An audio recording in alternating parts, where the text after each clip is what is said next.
Hello and welcome to another edition of From the Pavilion End. It's been almost a week now, or close to a week, that we have had the series decided between India and England. India won the fourth test at Ranchi after a very hard-fought uh, test match over 4 days. It's very interesting. I mean, all the matches have been over 4 days, and we'll probably discuss this in our show today. But welcome to the review, the Ranchi test between India and England.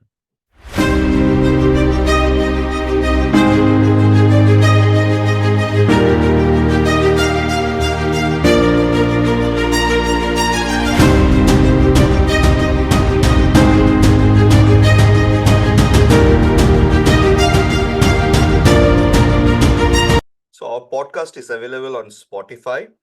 Just search From the Pavilion End.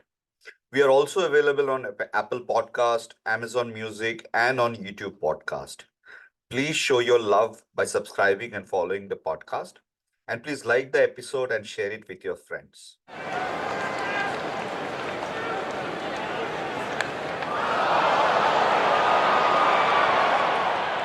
Today we have Gaurav with us for the first time. Welcome, Gaurav, to the from the Pavilion End.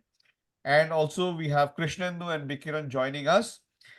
Let's go straight to Krishnendu first.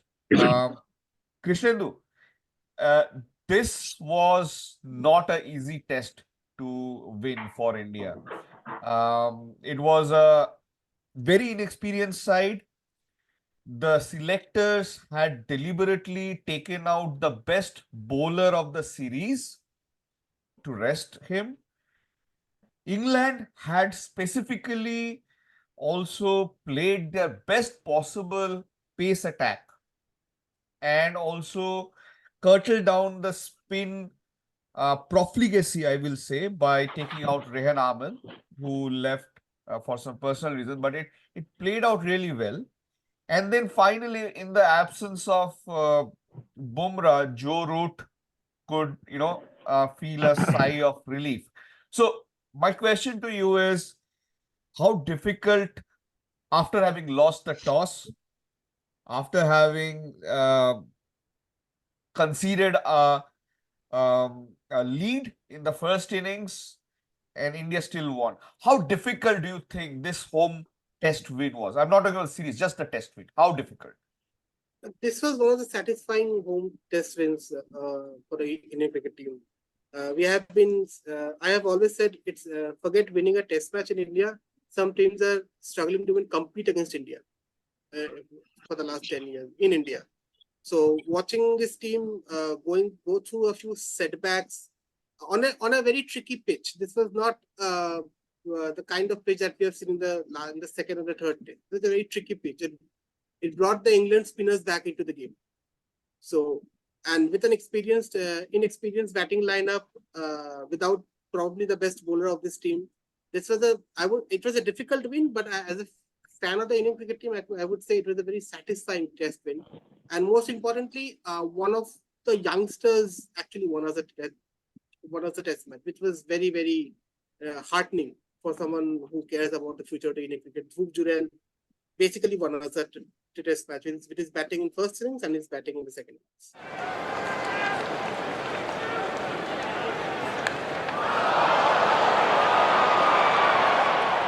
I can clearly understand that satisfying part, because it broke one of the myths that a lot of people who have this agenda tends to propagate.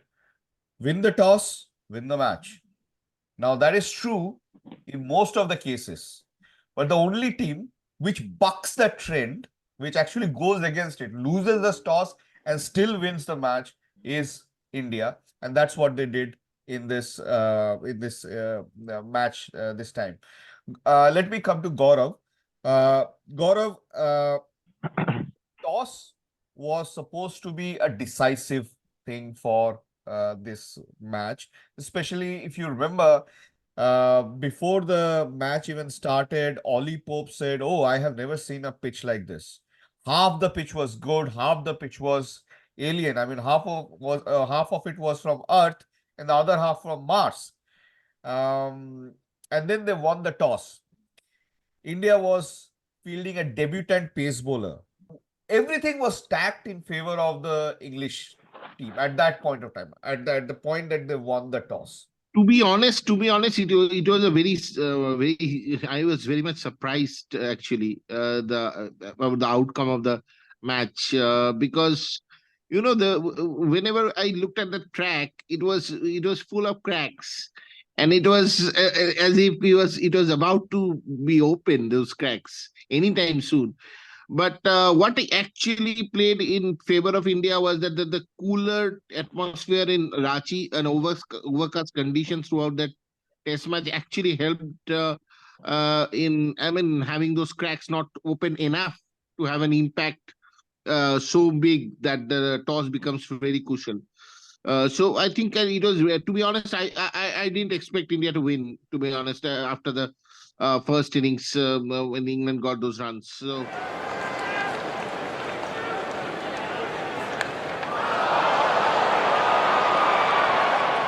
Kiran, Joe Root played probably the best uh, proper test innings that any Englishman has played in this series. I mean, Ollie had played a blinder, but that was a once in a lifetime kind of thing. So you can play 70 false shots and still end up scoring 190 runs. That's only once. But Joe Root dead batted and played proper cricket. While giving Root credit, how much of the credit will you also give to the Indian selectors for withholding Bumrah?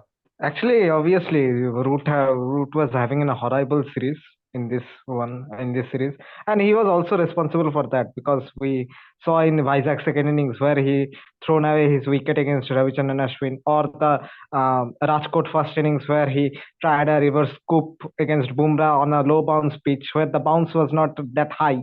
In England, you can try those reverse sweep or reverse scoop, whatever you can say, that you can where the bounce is generally high, and you can try that, and you can loft it over the sleep and the keeper as well. So, but in India, it's a bit different, and it is of course more different against someone like Bumrah.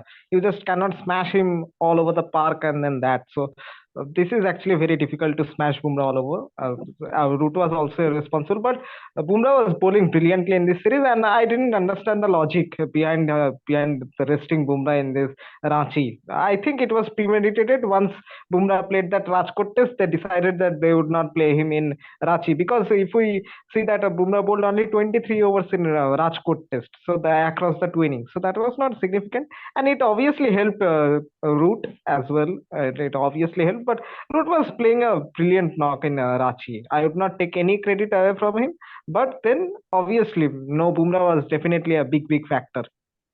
Did you also feel that when the backs were turned against the wall, the English team played what came to be called as sensible cricket as against what is a baseball version of it? This kind of track you cannot play baseball because the pitch was low, slow.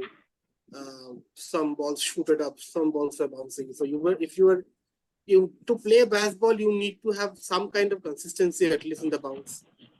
And I would have to credit the England team that they realized that they cannot baseball their way out of this test. They still lost, but they showed a little bit of more maturity. But to be honest, in the second innings, England last 25 overs, they scored 35 runs and lost 5 wickets. So I have a stat they for went that. they went a little too extreme in the I second. I have a little stat for that. The slowest that England has played in Ben Stokes' captaincy was when Stokes captained for the first time in 2020. Remember, this was not baseball era. This was basically Joe Root was out, injured, and England were playing West Indies at home. That was his first test as a captain. They scored at a run rate of 3.02 in the first innings, and the second innings at 2.81. Now, this was relatively okay at that point in time. Now, since baseball has started, the slowest that they have played ever is in the second innings of Ranchi. In that second innings of Ranchi, they scored at 2.69. That was the strike rate.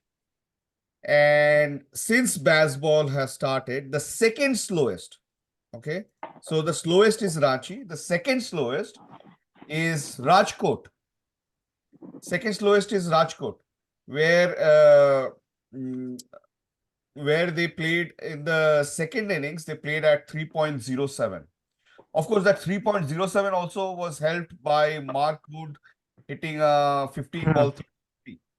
So under baseball regime, the slowest is Ranchi, second slowest is Rajkot, and if you take out that West Indies match that they played in 2020, then the third slowest, or rather the fourth slowest, is Ranchi first innings.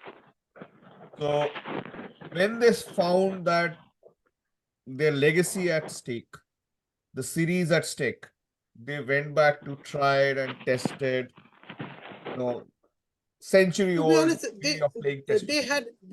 uh, to play baseball, you need 2 wickets. They could do that in England. They could do that in Pakistan, because Pakistan were basically roads. They're basically Yes. given roads. But on Indian tracks, especially the last test match, you cannot baseball your way out of the test. If England would have gone out and played baseball, they would not have scored 300 on that pitch. Impossible. They would not have scored 300. So it was sensible cricket. They played sensible cricket. I don't think the problem with, not the problem. I think baseball is more propaganda than actually going out and playing that cricket. To be honest, baseball is basically a mindset where when you listen to England cricketers speak in press conferences, it's all positivity. They can chase 600. They are playing aggressive cricket. They have learned from us. So basically, it's like everything has to be positive. We are not going to say one thing that goes against the team. Baseball depends on that propaganda. If you get a true wicket in the last test match, I think England will again play baseball. But if the pitch is up and down, they can't. It's impossible to play that kind of.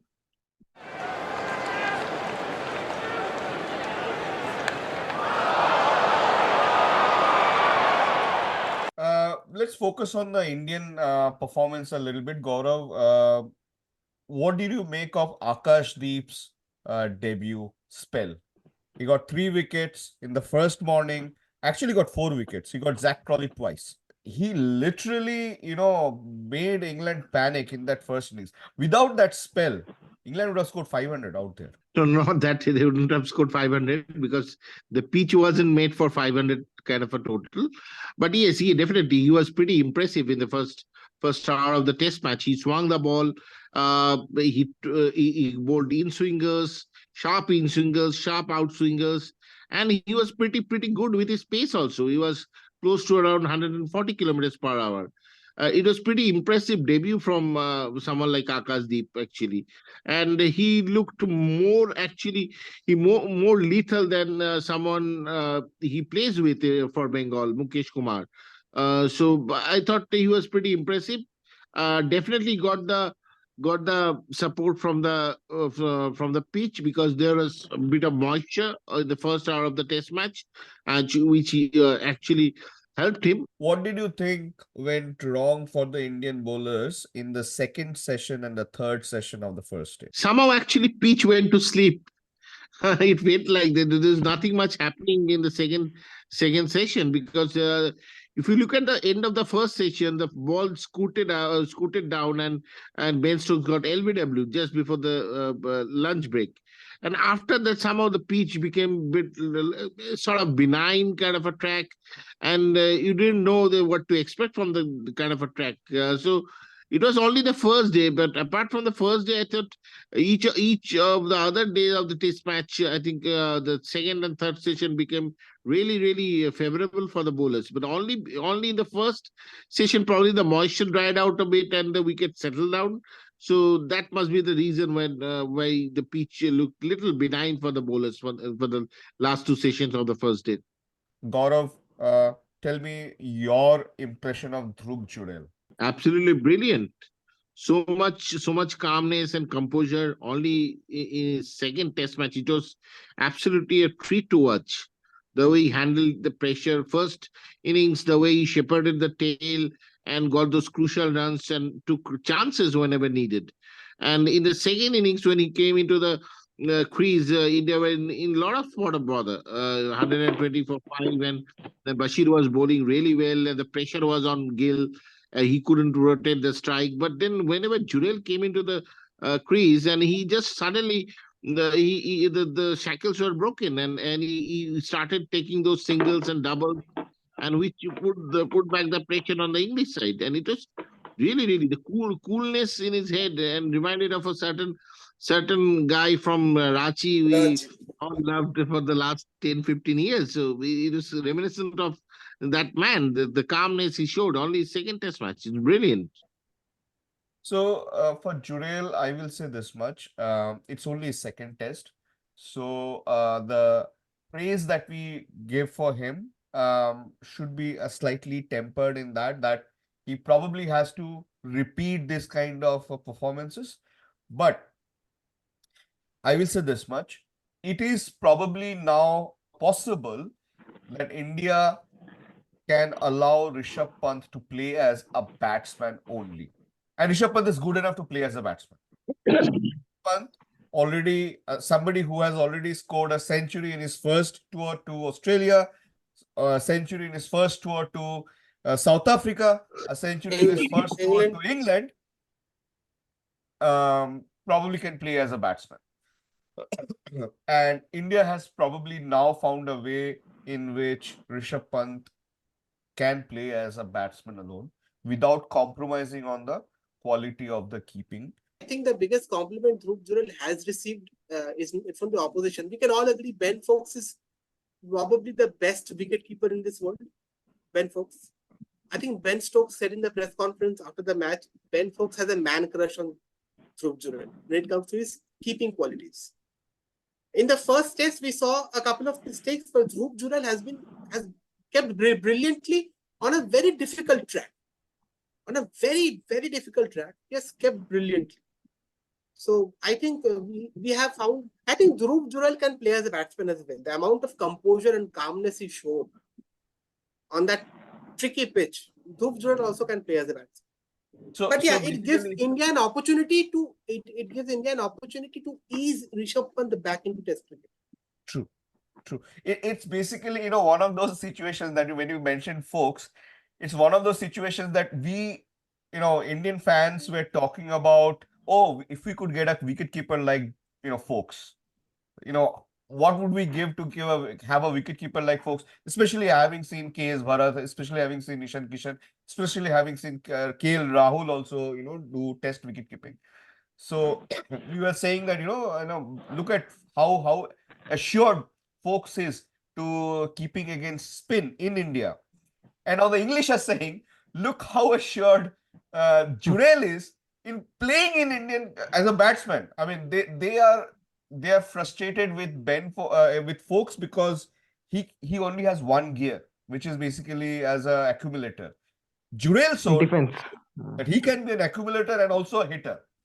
So in that first innings, the third morning, when he could not take the singles, he would hit 6.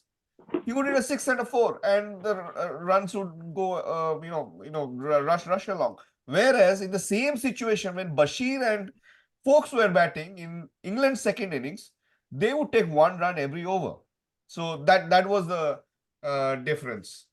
Jurel hardly played first-class cricket. I mean, he's pretty young, and but for a guy who still haven't reached 1,000 first-class runs, to show such composure, calmness, skills, incredible. He's a very talent. I mean, let's see how it goes in the future. That's another thing. But as of now, I think what Jurel had done in the previous test has been incredible.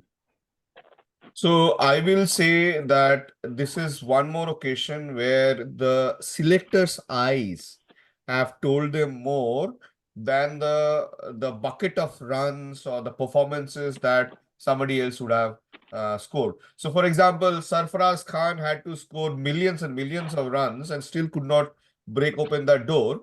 And here is Dhruv Jurel, who hasn't scored even 1,000 first-class runs, and he gets into the team. That's also the under-19 team of 2020, who actually lost the final to Bangladesh, if you remember, the under-19 trophy, which again proves that the under-19 is just to show the talent. It is not for winning the cups or anything. The under-19 of 2020 have given us Jaiswal and Jurel. And quite a few are Also Bishnoi. also Also Bishnoi. Bishnoi. Bishnoi. And there are quite a few others who are, hovering in the background. I'm sure they would also come when their time is there. Bikiran, what did you make of Kuldeep, the batsman? Look, Kuldeep is actually a very much frustrating batter for the opponents. He does not have much shots. He has very limited number of shots, but he can frustrate you as an opponent batter. He has very good defense, and his defense is actually, it's maybe hyperbole, but his defense has actually looked better than Rajat Patidar, someone like Rajat Patidar against spin. So this is maybe a bit hyperbole, but anyway, Kuldeep's defense is actually looked very solid against the spin in the last match, and against this type of batter who just blocks, blocks, and blocks, who does not play some shots, it's very much frustrating as a opponent captain. And they didn't try something different either in the Rachi in the first innings. And that partnership with Dhruv Jurel, where Kuldeep actually played around 130 or 40 balls, that was actually a turning point of the game. And most importantly, actually, Kuldeep played more or less 4 to 5 balls in each over. Stokes was okay to give a single to Zurel, and they brought Kuldeep into the strike in the second or at least in the first or second delivery of the over. And Kuldeep successfully defended those 4 or 5 balls in each over, and that actually gave India a massive boost. And his defense looked very solid. Maybe the pitch looked a bit settled down, and all those things happened, but Kuldeep's defense looked very solid. And in Rajkot, we have seen in the Rajkot as well. But in Barachi, his partnership with the Dhruv Jurel was actually a turning point of the game. And with his defensive ability against spin, India can play him as a number 9 very easily.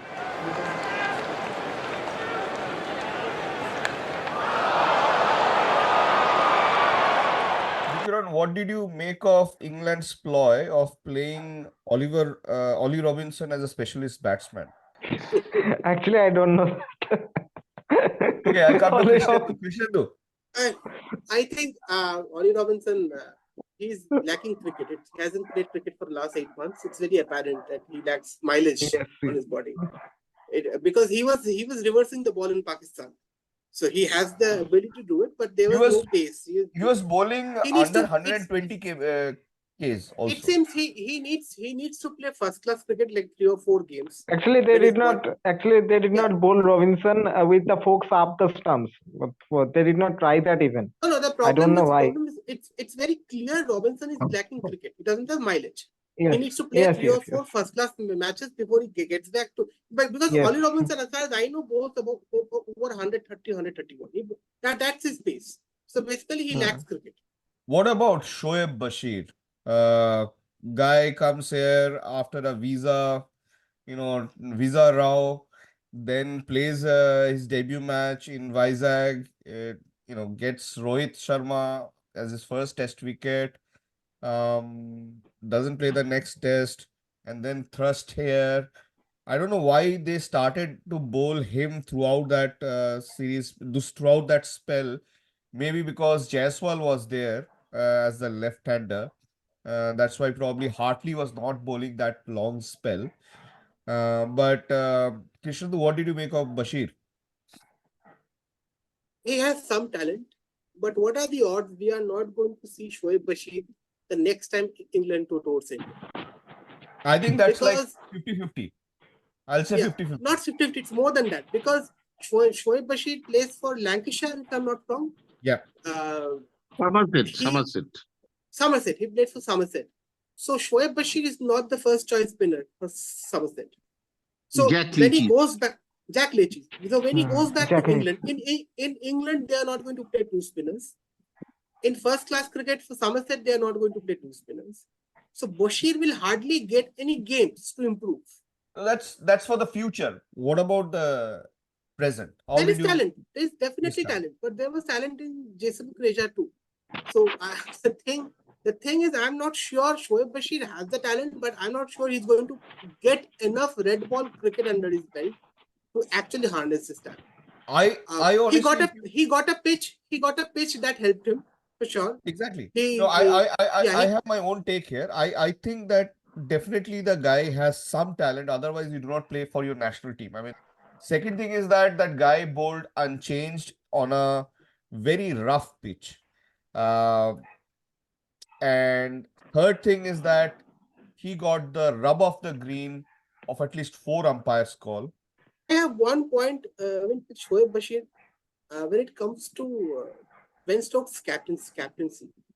So on the fourth day, after the fifth wicket fell, Jurel comes out. Suddenly, the next 5 overs, Shoaib Bashir was bowling pretty well over the wicket. Suddenly, the next 5 overs, he bowls round the wicket. Yeah. And the pressure comes off. Gill was getting those singles that he was not getting. Easy singles. Jurel was- Easy singles. Easy singles, he was not getting that. Easy He was singles. not getting those singles when he was bowling over the wicket. Jurel got set. I am not sure that was Shoaib Bashir's decision. Because a young spinner getting wicket from one end, suddenly he will decide, yeah, I'm going to now bowl around the wicket. It was the captain's decision. And it was and at a very crucial point, for a period of 7 to 8 overs, the pressure was off. Suddenly they were getting Yeah. easy singles. So So- if you ask me, I will say Bashir is probably a promising player, but he is not a somebody who I He's can not say Graham will Swan. play for 10 years. I don't think He's so. not Graham Swan. The best He's Indian not spinner even in the Graham last Swan. 20 Yeah. years is Graham Swan. Graham Swan could actually spin the ball profusely, at least in Indian condition. This guy has a very high, release, has a height advantage. Trajectory. Because of that, he gets bounce also. So the kind of wickets that he took, the way in which he got them out was not a classical, like how let's say Ashwin will get somebody out. So there were a lot of those close calls. There was umpires call, a lot of umpires calls. Krishnan, were you surprised that they did not try bouncers at Kuldeep? Or maybe, Anderson was the only person who could bowl them, given that Ollie Robinson balls were hardly reaching the keeper. So they didn't try the bouncer theory at Kuldeep or Jurel.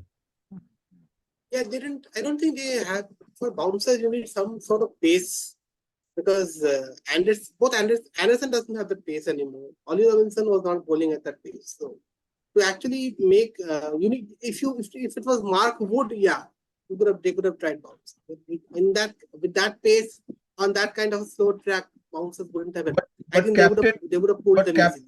But Captain Fantastic was bowling throughout the nets in every. As I said, even in the preview, I would be really surprised if Ben Stokes bowls because he's bowling in the nets doesn't mean he can bowl in a test match. Yeah. Okay.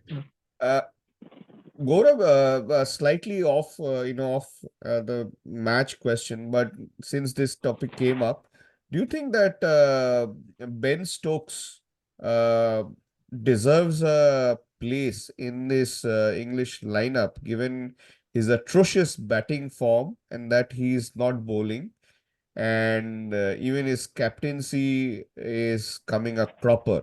He's playing as a specialist captain now. He's been an incredible servant of England cricket over the years. I mean, what I look at cricket as what they do in clutch situations and in crunch matches. you're That's saying, important. so what you're saying that he has enough credit in the bank.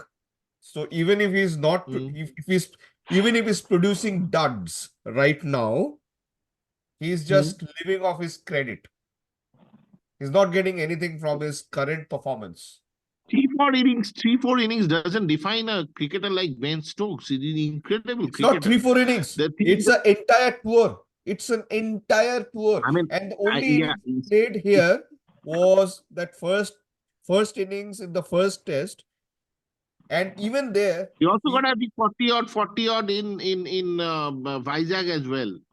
how Not much that how he's much not getting. how important is a 40 Yes, absolutely. I mean, he's having a in bad India? tour, you can say. Yeah, yes, but you cannot write off someone like Ben Stokes. It's too much. I mean, the guy who the way he batted during Ashes Okay. was brilliant. Okay. No. I am not I'm not an English fan, so I don't need to bother about whether we should write off somebody or not. But the question should be asked that is he there in merit or not? Like for example, Bikiran Right is now, he's absolutely. If Johnny Bairstow is no, playing on that was merit, the question. then Who is selecting definitely Johnny Ben Stokes is. Bairstow? Bikiran, who is selecting Johnny Bairstow? Is it is it Brendan McCullum and Ben Stokes. is it that Ben Stokes is selecting Johnny Bairstow only so that the press can come back and say, look, the bar is lower. Ben Stokes is here. Bairstow is here. So is that the only reason they're selecting Bairstow? Have you ever seen Bairstow and Root? I mean, such a number 5 and number 6 play. Now they have played 6 innings together in this. Sorry, not 6, 8 innings together in this series. And except for that one knock at the very first inning that he played, have done zilk, zero, nothing. Yeah, actually, it's a very much disappointing tour from Stokes, and honestly, it's not surprising for me because Stokes, apart from that 100 in the Rajkot in 2016, he has not done much in India. He actually was bunny of Ravichandran Ashwin in the previous tour, but one can give a discount of that rank turner and all those things and all. But Stokes' failure in India is not so much surprising for me. And as Gaurav mentioned that he was phenomenal in the last Ashes as a batter. But even if you look before the last 10 or 12 innings before that Ashes, then he looked a bit bad as a batter. He looked very bad as batter. So his consistency issue is there his consistency issue is always there. But then he is capable of playing that a blinder kind of knock in once in a 10 innings or once That's in a 7 or that's 8 in innings. hope. So this is the That's only this is hope. the hope, and this is the hope, and this is his ability, you can say. So that's the reason they are playing him, and also captaincy is See, also playing a major factor. I'm the first Indian fan who will say that the Indian captain has been a passenger throughout the first 2 tests. Even the third test, he scored 100. That was a very lucky 100. He scored that. But when the chips were down in that 192 chase, he scored a half century to get the that thing going.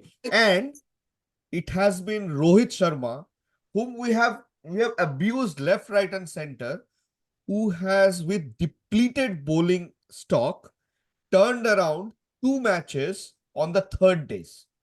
The third day, when the things have been moving, he has turned around on Rajkot and in Ranchi. Both of them with a depleted attack. One where there was no Ravi Ashwin, another when there was no Jasprit Bumrah, and still he managed to turn it around. So captaincy wise, I have a point on Ben Stokes. I think the problem with Ben Stokes is he's a very nervous starter. So his technique is getting exposed against Ravi Ashwin whenever he's starting out. If Ben Stokes plays for around 30-40 balls, he settles down, he looks a much better batter. But if I have to compare with one Indian batsman in the current team, he's a bit like Shubhman Gill. Nervous starter. Once he gets those 30-40 balls done, he looks much better. His technique, for example, the LBW, that the bolt that happened with Kuldeep Yadav's wicket, that was a half volley. Ben Stokes was so far back, he was playing in front foot, but his foot was hardly outside the popping crease. He basically played a forward defensive shot against a half volley.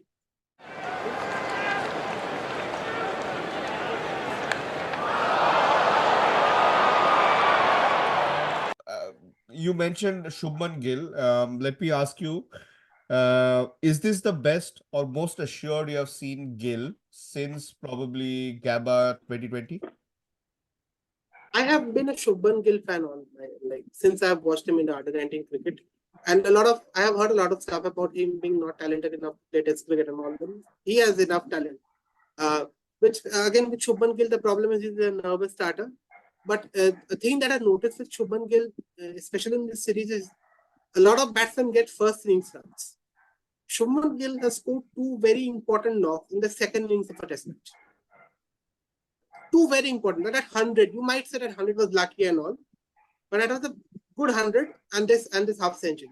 So he's played two innings of note in the second innings to help India win the Test. No, it's just not just 100. He scored 100 in Vizag, a 91 in a second innings in Rajkot, and then this. So 52. He's scoring runs in the second innings, which is I think it is heartening to see. With Shubman Gill in this innings, what I saw is somebody who is mature. He realized that he has to stay. He was the last recognized batsman. He has to stay. So he played that way. He's a very attacking batsman. We all know that he has all kinds of shots to play. But he curbed himself, got the team into a position where they cannot lose. Then he hit those 2 sixes. But it's a next generation batsman, 2 next generation cricketers who are going to take this team forward for the next 10 years.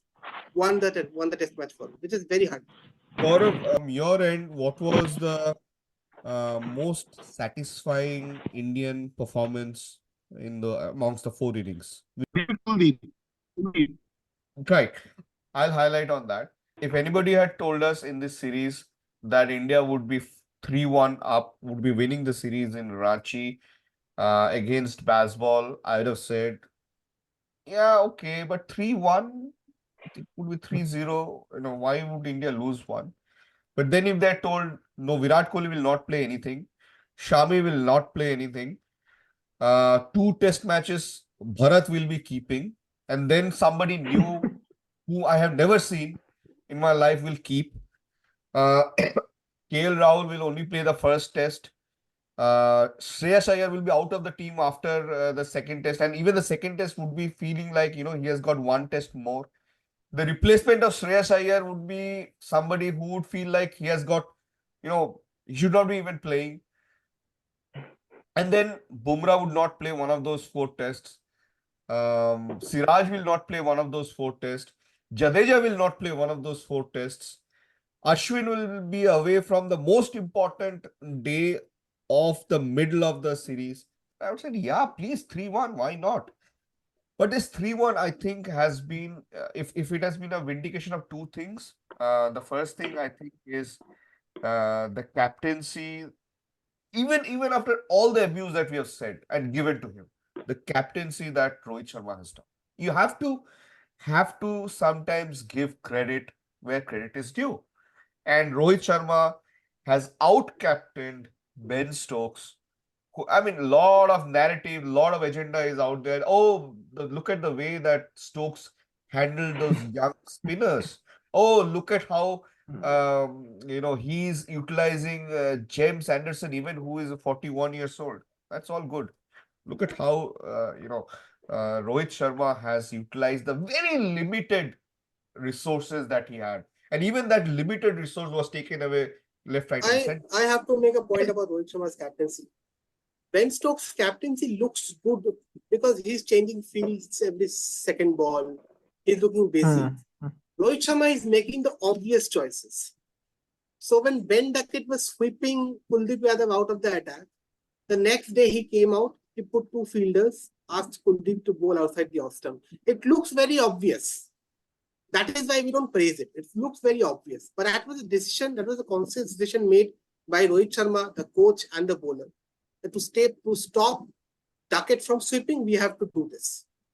So it's very easy for us to say that second ball, they're changing fields, there's a catch going. But Rohit Sharma's obvious decisions have paid off. It doesn't appear like a decision was taken that changed the match. But that is what changed the match. That is what changed the series. Yeah. And the second guy, I will say, like Gaurav mentioned, is Kuldeep Yadav. He didn't play the first match, India lost. But since he has played, he has brought something extra in the bowling. And I'm very happy to see that he has now brought that thing in his batting also. We always knew that he has a first-class century. So this guy can bat. But he always looked like a strokeless wonder. Rohit utilized that part of it by sending him as a night watchman. He's strokeless wonder, but he has a very good defense. So the only two things that I probably and of course Bumrah's bowling was a huge positive. So those are the three things that I will say that I am very happy that I'm getting it. Only two things that I thought that will happen is that Jadeja and Ashwin will take loads of wickets. Jadeja is still 8 shy of 300 wickets. Ashwin has just barely, just managed to go beyond 505 or 6. I was expecting that Ashwin will be beyond Nathan Leon in this series, which has not happened. I was also expecting that Jadeja would have also done his 3,000 run and 300 double already, but then he has missed a test. It's been very ginger and injured for the third test. So those things have not happened. But overall, Then it takes tells it then it's positive for Indian cricket. Who two are the best spinners of this team hasn't actually performed at their peak. He has still won a series. Exactly. That is Yeah. what I was trying to say. That it's such a big relief that runs are being scored by unknown entities. Wickets are being taken by previously unknown entity. As in Kuldeep has never had a long run in domestic cricket. Jasprit Bumrah hardly has played in India, so we never knew. So that's a huge thing that this fourth test has brought to us. And it has given the first ever series loss to Bazball. It has put Bazball into the occasion where they are now playing for pride. Let's see how much pride they can, they can put together in Dharamshala. We will be back with the preview of the Dharamshala test in a few days. Till then, keep watching from the pavilion end. Thank you. It's been a pleasure bringing this episode to you. If you like this episode, please like and share it. Please also subscribe or follow our podcast.